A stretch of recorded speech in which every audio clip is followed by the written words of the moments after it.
오늘 이 말씀 배경, 지난주에 말씀드렸던 것처럼 이제 지난주 그 전에 두 번에 걸쳐서 말씀 나누었었는데요. 성전 미문에서 있었던 사건, 즉 지체장애인을 베드로와 요한이 고쳐주고 그것을 목격한 수많은 사람들이 몰려들자 솔로몬 행각에서 베드로가 예수 그리스도의 부활의 복음을 전파한 그 얘기까지가 이제 지난주에 우리가 봤던 부분입니다. 오늘 말씀 이어지는데요. 그런데 바로 그 사건에서 그렇게 복음을 전하고 있는 그 상황입니다. 그래서 베드로와 요한이 있고 그 앞에 조금 이따 보면 나옵니다만은, 그 밑에 본문에 나옵니다만은 5,000명이나 되는 사람들이 그날 주님 앞에 돌아왔다고 그러니까 수많은 사람이 셀 수 없는 사람들이 거기 모여 있었고 좀 그런 상황입니다. 자, 그런 상황 가운데서 오늘 이야기가 전개되는데요. 4절 말씀 한번 잠깐 볼까요? 4절 말씀 먼저 한번 봅시다. 4절 말씀 보면 말씀을 들은 사람 중에 지금 이 솔로몬 행각에서 지체장애인 치유받고 모여든 사람들에게 베드로가 설교한 그때 상황입니다. 말씀을 들은 사람 중에 믿는 자가 많으니 남자의 수가 약 5천이나 되었더라. 이거 엄청난 숫자가 그 말씀을 듣고 그날 예수님을 믿게 되었다라는 그런 이야기입니다. 자, 이런 상황에 이제 성전 권력자들이 출동합니다. 그게 1절 말씀이죠. 1절 말씀 다 같이요. 시작. 사도들이 백성에게 말할 때에 제사장들과 성전 맡은 자와 사두개인들이 이르러. 누가 왔어요? 제사장들, 그리고 성전 맡은 자, 성전 수비대장, 그리고 사두개인들. 사두개인들은 이 제사장들이 포함된 그런 권력층이에요. 권력층, 현실주의자들, 현실론자들, 이런 사두개인들이 거기에 도착했다, 이르렀다. 사실 예루살렘 성전에서 제사장들, 요 성전 권력자들, 이거 아마 제사장들이라고 얘기했는데 대제사장을 따르는 제사장들이었을 거예요. 당시 제사장들 중에는 이렇게 이제 대제사장들에 반대하는 사람들도 있긴 있었습니다. 그런데 이제 여기 있는 이 제사장들은 대제사장 무리와 함께하는 그 무리들이었을 거예요. 우리가 생각하기에 제사장, 대제사장 그러면 예루살렘 성전에서 하나님께 예배드리는 것을 집례하는 사람 정도 생각할지 모르겠습니다. 전혀 그렇지 않습니다.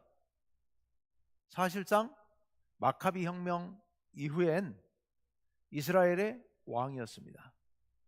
대제사장이 왕이에요. 왕. 모든 권력을 다 장악하고 있습니다.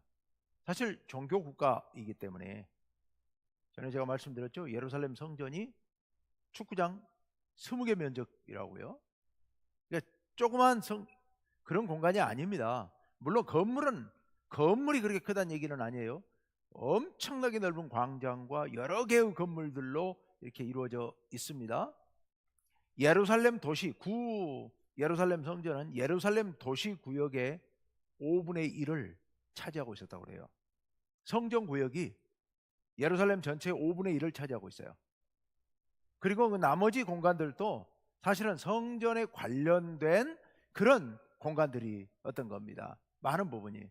그러니까 예루살렘이라고 하는 도시는 한마디로 말하면 성전을 중심으로 모여지는 도시이고, 이스라엘이라는 나라는 예루살렘을 중심으로 이루어져 돌아가고 있는 그런 나라예요. 그런 나라에서 예루살렘 성전의 대제사장은 당시 왕이 없었기 때문에 왕과 같은 그런 권한을 갖고 그런 실권을 갖고 있었던 그런 존재들입니다. 그것도 대제사장을 중심으로 해서 수십 명의 70명의 공회원들이 있고, 그리고 거기에 바리새인들도 있고, 또 그 밖에 장로들, 기타 귀족들, 이런 사람들이 그룹을 구성하고 있어가지고 웬만한 사람들은 아무도 그 권력에 도전장을 도전할 수 없는 그런 막강한 권력을 갖고 있었습니다. 그때 더군다나 이제 로마 통치 시대였지 않습니까? 근데 대제사장이 누가 대제사장이 되느냐? 로마의 엄청난 뇌물을 바치고 대제사장의 권한을 승인받아 온 사람이 대제사장이에요. 그러니까 신앙이 좋고 뭐 아무 상관없어요. 신앙하고 권력에 아부해서, 로마에 아부해서 로마로부터 대제사장의 권한을 부여받은 사람이 대제사장인 겁니다. 그러니 뭐 그 권력을 아무도 감히 넘볼 수 없는 그런 엄청난 권력이었던 거죠. 그리고 신앙하고는 아무 상관없었던 사람들, 이번 주일 설교에서 잠깐 또 거론하겠습니다마는 하여튼 그런 사람들이 몰려왔습니다. 베드로와 요한 그리고 모여있는 수많은 사람들에게로 모여왔습니다. 자, 그리고 3절로 가보죠. 다 같이요, 시작. 그들을 잡음에 날이 이미 저물었으므로 이튿날까지 가두었으나. 예. 그때가 저녁 때였었죠. 왜 저녁 때가 됐는지 아시죠? 성전 미문에 베드로가 기도하러 올라갈 때가 제 9시 기도 시간이었거든요. 오후 3시. 그리고 거기서 고치고 솔로몬 행각에 모였고 베드로가 설교했고, 그 설교를 뭐 이제 성경에는 요약해서 적어놨습니다만 꽤 길게 설교했고, 그러다가 이제 이렇게 했으니까 이미 저녁 시간이 다 됐고 공회원들은 이미 다 집에 가고 대부분 많은 사람이 가버리고 모일 수가 없는 그런 상황이었던 겁니다. 자, 그래서 날이 이미 저물었으므로 이튿날까지 가두었으니, 어디 가두었겠습니까? 성전 경비대, 성전 수비대에 가둬놓는 공간이 아마 있었을 거예요. 그 공간에다가 가둬놨을 거다. 그리고 하룻밤을 지내게 되죠. 자, 베드로와 요한 이따가 보면 그 고침받은 지체장애인까지 같이 있었던 것 같아요. 그래서 3사람 내지는 4사람 이렇게 그날 밤을 갇힌 채로 지셉니다. 자, 그리고 이제 2절로 다시 돌아가 볼게요. 왜 체포했을까? 2절에 그 이유를 이렇게 설명하고 있습니다. 다 같이요, 시작. 예수 안에 죽은 자의 부활이 있다고 백성을 가르치고 전함을 싫어하여. 이 사람들이 이제 주로 사두개인들이란 말이에요. 근데 우리가 알고 있듯이 사두개인들은 부활이 없다고 말하는 사람들이에요. 그런데 베드로와 요한이 예수 안에 부활이 있다 이렇게 전하니까 그것을 싫어했다라는 이야기인데, 그뿐만이 아니고 사실은 예수님을 전에 십자가에 못 박아 죽인 주동자들이 이 사람들이죠.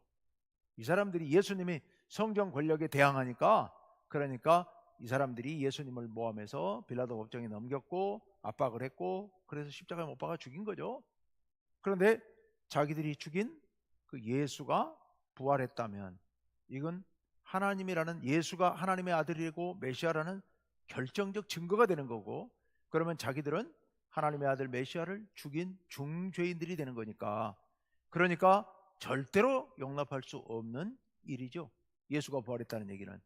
그래서 그렇게 가르치고 전함을 싫어했다.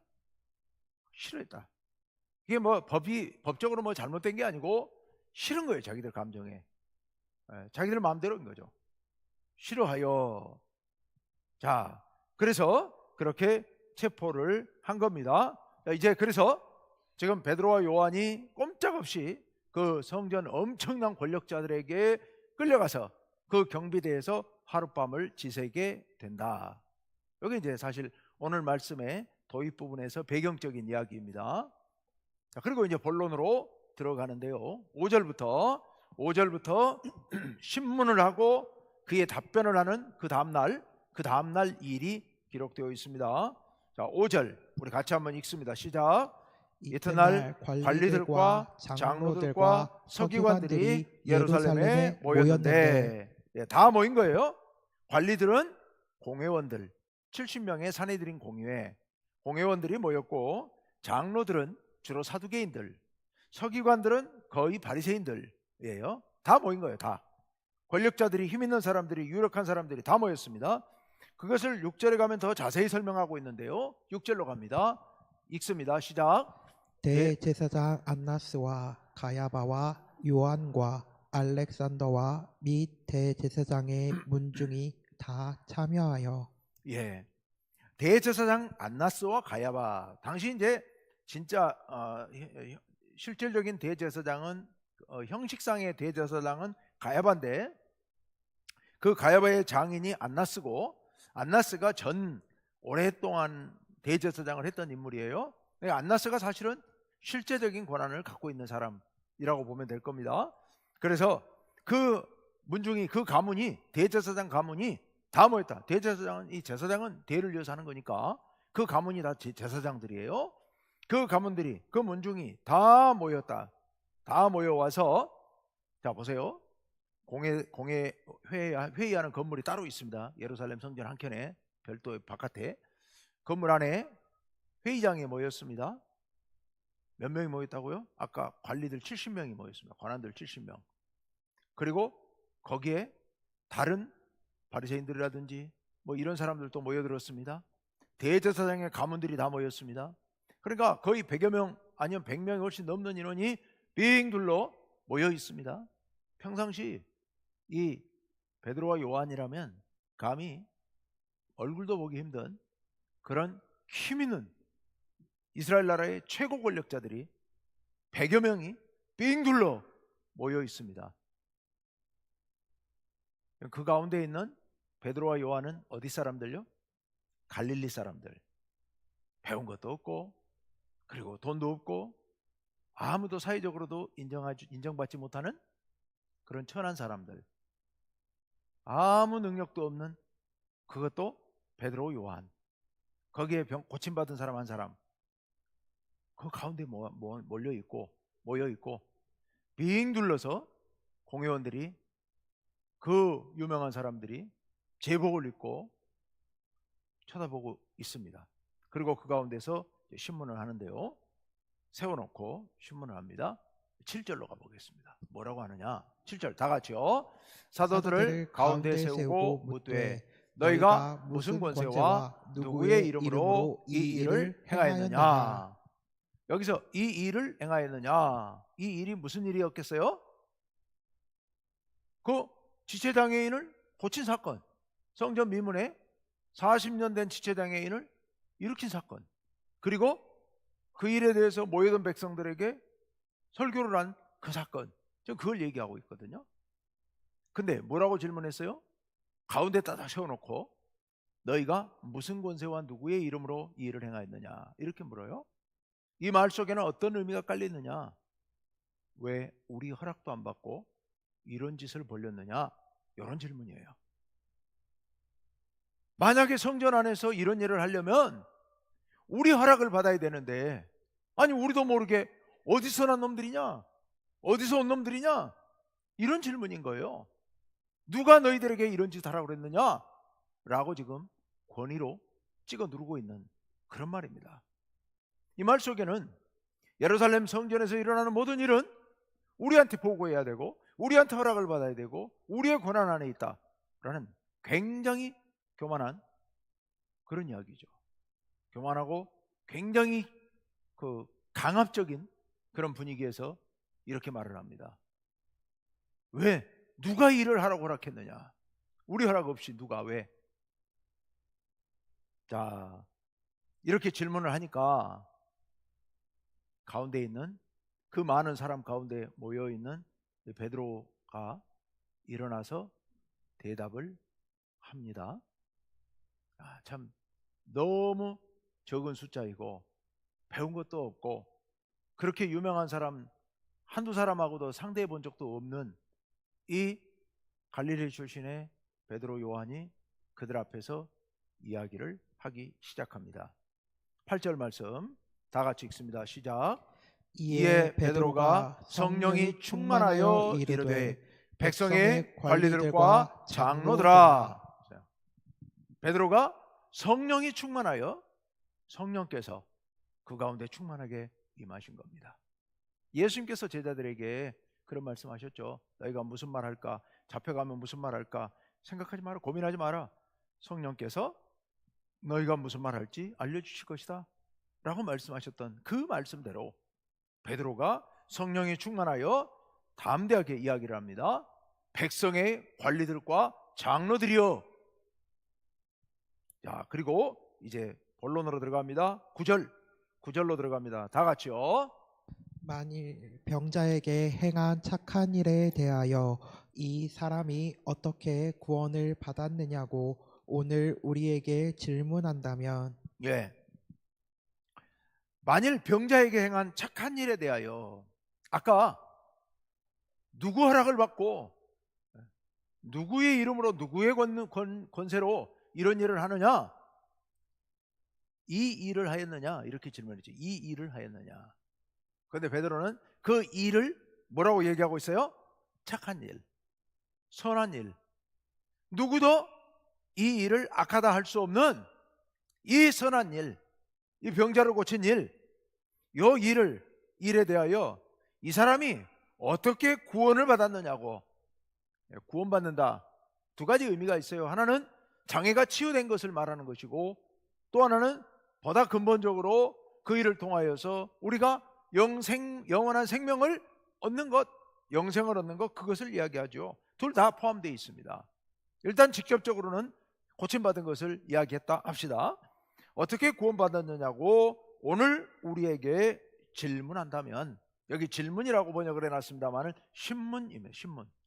법정, 사내들인 공회는 재판도 했으니까 법정이에요. 신문을 한다면 그러면 뭐라고 대답할 거냐? 10절 상반절 너무 기니까 건너뛰고 10절 하반절 다 같이요. 시작. 너희가 십자가에 못 박고 하나님이 죽은 자 가운데서 살리신 나사렛 예수 그리스도의 이름으로. 잘렸네요. 예. 거기까지 좀 봅시다. 너희가 십자가에 못 박고 하나님이 죽은 자 가운데서 살리신 나사렛 예수 그리스도의 이름으로 이 사람이 건강하게 되어 너희 앞에 섰느니라. 이렇게 좀 기록되어 있는데요. 셋째 줄에 보면 나사렛 예수 그리스도의 이름으로 이 사람이 고침받았다. 여기 사실이죠. 고침받은 사람, 이 사람이 나사렛 예수 그리스도의 이름으로 고침받았다. 근데 여기 여러분 이렇게까지 길게 말 안 해도 되죠. 뭐라고 말하면 돼요? 예수의 이름으로 고침받았다 이러면 되거든요. 그런데 나사렛 예수라고 이야기하는 이유는 너희들이 죽인 그 예수. 그 당시 이제 이렇게 이름이 짧으니까 앞에 어디 출신 누구 이렇게 보통 붙여 부르니까 정확히 하기 위해서 나사렛 예수, 너희가 십자가에 못 박아 죽인 그 예수, 그리고 그 뒤에다 뭘 붙였어요? 그리스도. 그리스도가 무슨 뜻이라고요? 메시아. 지난 주일 설교에서 말씀드렸죠. 메시아, 구세주, 하나님께서 보내신 구원자 예수가 그리스도다. 여러분, 예수 뒤에 그리스도를 붙이는 것은 엄청난 신앙 고백입니다. 신앙 고백이에요. 예수가 그리스도임을 믿습니다라는 건데요, 베드로가 지금 그렇게 고백하고 있습니다. 너희가 죽인 예수가 하나님께서 보내신 그리스도시다. 이 세상에 보내신 그리스도시다. 그런데 그 예수의 이름으로 이 사람이 고침받았다. 그 예수는 첫 줄에 너희가 십자가에 못 박아 죽였다는 거죠. 하나님이 죽은 자 가운데서 살리신, 너희는 죽였고 하나님은 살리셨다. 지난 주일 말씀에서 우리 그런 말씀이 있었잖아요. 너희가 생명의 주를 죽였도다. 지난주 말씀에 있었죠. 지난 수요일에 너희가 생명의 주를 죽였도다. 그런데 하나님께서 그를 살리셨다. 이렇게 지난주에 베드로가 설교했거든요. 하나님이 죽은 자 가운데서 살리셨는데 그 예수의 이름으로 이 사람이 고침을 받았다. 그러니까 베드로는 지금 이 사람이 예수 이름으로 고침받았다, 요 한마디를 갖고 해도 될 걸 이렇게 길게 설명함으로써 바로 예수가 그리스도라는 것과 예수가 너희가 십자가에 죽였다는 것과 그 예수를 하나님이 살리셨다는 것과 그랬기 때문에 너희가 얼마나 큰 악을 범했다는 사실, 그리고 그 예수님이 살아나셨다는 증거가 바로 여기 있다는 거, 복합적으로 이걸 담아서 지금 얘기를 하고 있습니다. 누구도 부정할 수 없는 이런 사건, 그리고 신앙 고백, 그것을 여기 담아서 지금 얘기를 하고 있습니다. 자, 이제 그러면서 12절로 건너가서 12절에 가서 이렇게 선포하고 있습니다. 다 같이요. 시작. 다른 이로서는 구원을 받을 수 없나니 천하 사람 중에 구원받을 만한 다른 이름을 우리에게 주신 일이 없음이라 하였더라. 아멘. 예, 대단히 중요한 핵심 복음을 전하고 있죠. 다른 이로서는 구원을 받을 수 없다. 천하 사람 중에 구원받을 만한 다른 이름을 우리에게 주신 일이 없음이라. 그러면 다른 이름 말고 구원받을 만한 이름은 누구라고요? 누구의 이름이라고요? 예수님의 이름, 나사렛 예수 그리스도의 이름. 그 이름 밖에는 구원받을 길이 없다. 자, 보세요. 구원에 대해서 아까 이 사람이 어떻게 구원받았느냐에 대해서 우리에게 묻는다면 막 이렇게 이야기를 출발했었잖아요. 그 장애인이, 지체장애인이 구원받았다 할 때 구원은 무슨 의미의 구원? 직접적으로 장애가 치유된 거. 그런데 다른 이로서는 구원을 받을 수 없나니 천하 사람 중에 구원을 받을 만한 다른 이름을 우리에게 주신 일이 없다. 이때 구원은 영원한 구원을 얘기하는 거예요. 영원한 생명. 베드로가 앞에서 이 사람의 치유받은 얘기에서 구원으로 출발했다가 이 구원을 근본적인, 우리가 완전하고 절대적인 구원까지로 확장시켜서 지금 이야기하고 있는 겁니다. 그래서 그런 구원받은 이름, 유일한 이름, 바로 나사렛 예수 그리스도밖에 없다. 예수 외에는 그 구원받을 길이 없다. 여러분, 우리가 잘 알고 있는 말씀입니다만은 다시 한번 가슴에 새겨야죠. 다른 이로서는 구원을 받을 수 없나니 천하 사람 중에 구원을 받을 만한 다른 이름을 우리에게 주신 일이 없다. 담대하게 베드로가 선포를 하고 있습니다. 자, 이제 그러자 여기까지가 베드로의 선포요. 사실 이렇게 짧게 우리가 줄여서 봤습니다만은 베드로가 그 100여 명 모여있는 이스라엘의 최고 권력자들 앞에 서서 설교를 하고 있는 거죠. 메시지에 대해서, 복음에 대해서 쫙 설교를 하고 있습니다. 그것도 굉장히 도전적인 설교이죠. 너희들이 죽인 사람이 하나님의 아들 메시아 그리스도고 그 외에는 구원받을 길이 없다 라고 선포하고 있습니다. 그 모습을 보고요, 여러분, 사실 아까 출발할 때는 누가 쫄아야 돼요? 베드로와 요한이 쫄아야 돼요. 그런데 그 모습을 보고요, 그 모여있는 무리들이 당황합니다. 모여있는 무리들이 당황해요. 오히려 쫄아요, 분위기가. 그게 13절 말씀이죠. 자, 다 같이 13절 시작. 그들이 베드로와 요한이 담대하게 말함을 보고 그들을 본래 학문 없는 범인으로 알았다가 이상히 여기며 또 전에 예수와 함께 있던 줄도 알고. 아멘. 베드로와 요한이 담대하게 이야기를, 아니 쫄아서 아무 말도 못할 줄 알았는데, 벌벌 떨 줄 알았는데 오히려 담대하게 일어나서 이렇게 자기들 보기에는 맹랑한 이야기를 감히 도전적으로 이렇게 하고 있으니까요. 그러니까 이 사람들 본래 아는 게 없는 무식한 평범한 사람, 범인이라고 그러니까 뭐 죄의 범인이라는 뜻이 아니고 평범한 사람인 줄 알았는데, 그런데 이 사람이 이것들이 지금 어찌 된 건가 이상히 여겼다는 겁니다. 이상히 여겼다는 말 속에 굉장히 당혹스러워하는 그들의 모습이 숨겨져 있습니다. 이상히 여기며, 그러고 보니까 또 전에 예수와 함께 있었던 게, 그때 맞아, 쟤들이 예수와 함께 있었어 라는 게 생각났고, 그러니 예수의 제자들이 맞네 라는 생각까지 이르게 된 거죠. 자, 그래서 그것까지만 좋았는데, 거기까지 갔으면 좋았는데, 거기다가 한술 더 떠서 14절로 갑니다. 14절 다 같이 시작. 또 병 나은 사람이 그들과 함께 서 있는 것을 보고 비난할 말이 없는지라. 아멘. 거기다가 병 나은 사람이 거기 옆에 같이 있어요. 지금 그 사람이 장애인이었다는 거 다 알아요. 예루살렘 대제사장, 제사장들, 장로들이 몰랐을 리가 없습니다. 오래전부터 거기 늘 미문에 앉아있었던 장애인이니까. 그러니까 그걸 보고 할 말이 없어지는 거죠. 비난할 말이 없어져 버리는 거예요. 그래서 15절로 갑니다. 15절에 다 같이요. 명하여 공회에서 나가라 하고 서로 의논하여 이르되. 왜 공회에서 나가라 그랬을까요?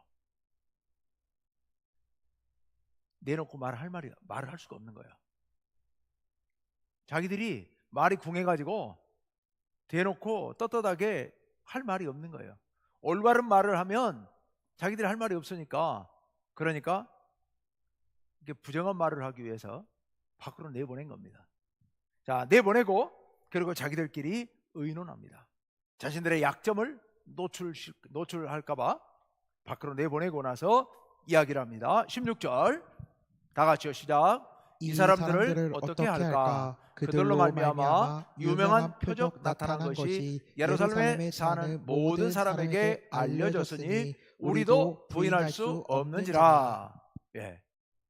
유명한 표적이 나타났다. 그래, 이 일을 예루살렘에 사는 모든 사람이 다 알게 됐다. 우리도 이거 공개적으로 부인할 길이 없다. 그러니 첫째 줄, 이 사람들을 어떻게 할까? 우리가 어떻게 해야 되겠느냐 하고 대책을 모의하기 시작했다는 겁니다. 지금 자신들이 보기에도 부정할 수 없습니다. 보세요. 장애인이 고침받았다는 것 부정 못합니다. 그리고 이 사람들이 예수의 제자라는 거 부정 못합니다. 그리고 이 사람들 얘기가 나사렛 예수 그리스도의 이름으로 고침받았다고 하는데 달리 설명할 방법도 없습니다. 그걸 반박할 방법이 없어요. 그가 그렇게 나은 게 아니겠지.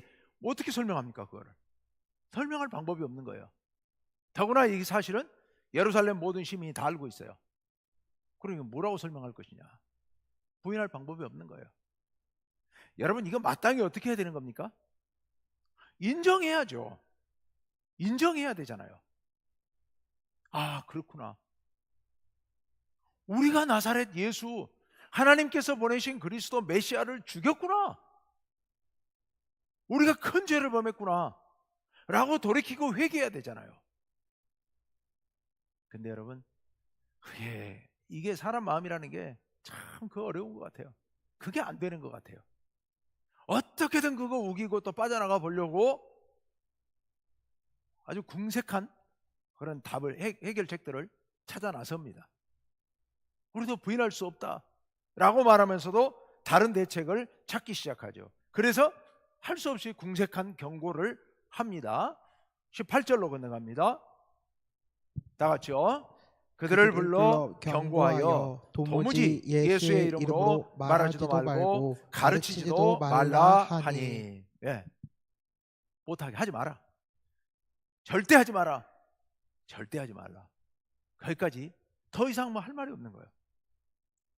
그렇게 하고 끝나게 됩니다. 왜 그랬을까요? 왜 절대 못하게 했을까요? 절대 하지 말라라고 말하고 물러났을까요?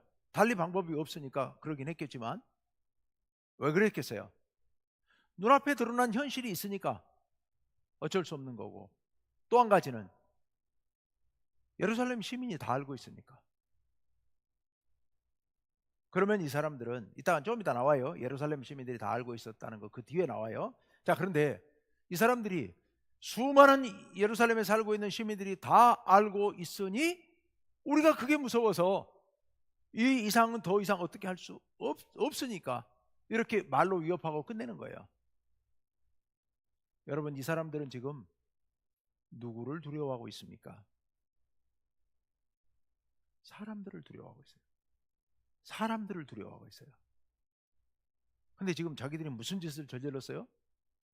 하나님의 아들 예수님을 십자가에 못 박아 죽였다는 것이 드러났어요. 죽이기가 과거에 죽였지만 그가 예수님이었다, 하나님의 아들 그리스도였다는 게 지금 다 드러났어요. 진정 두려워할 건 뭡니까? 하나님을 두려워해야죠. 자신들이 범했던 그 엄청난 죄악을 두려워하고 떨어야죠. 회개해야죠. 그런데 그걸 두려워하는 게 아니라 뭘 두려워해요? 사람들을 두려워하고 있어요. 사람들의 평판을 두려워하고 있어요. 정말 인간은 어리석습니다. 정말 어리석은 게 인간이에요. 너무 어처구니 없을 정도로 어리석어요. 누구 할 것 없이 우리들이 그런 것 같아요. 우리 인간이라는 존재가. 옆에서 한 발짝만 벗어나서 보면 뻔히 보이는 것을 그걸 인정 못하고 그거를 막 덮으려고 한 발짝만 물러나서 보면 아니 하나님을 믿는 사람이 어떻게 저런 생각을 할까라는 생각이 드는데도 불구하고 아무 상관없이 그런 생각을 하고 그런 행동을 하고 그렇게 살더라고요. 사람들이요. 전혀 안 그래야 될 위치에 있는 사람들이 그러더라고요. 이게 우리의 모습인 것 같아요. 사람들이 나에 대해서 어떻게 좀 좋지 않게 평가할까는 너무 예민한데 하나님께서 나에 대해서 어떻게 생각하실까에 대해서는 거의 관심 없어요. 왜냐하면 지금 안 보시니까 내 눈에 안 보이니까 정말 안타까운 일이죠. 정말 안타까운 일입니다. 그래서 18절에 그들을 불러 경고하고 도무지 예수의 이름으로 말하지도 말고 가르치지도 말라 이런 소리나 하고 있는 거죠. 자, 이제 그 말을 들은 베드로와 요한 더 용기를 냅니다. 이제 그래서 19절 이렇게 이야기를 합니다. 굉장히 중요한 말씀이죠. 다 같이 시작. 베드로와 요한이 대답하여 이르되 하나님 앞에서 너희의 말을 듣는 것이 하나님의 말씀을 듣는 것보다 옳은가 판단하라. 아멘. 베드로가 그걸 정확히 지적해 주고 있죠.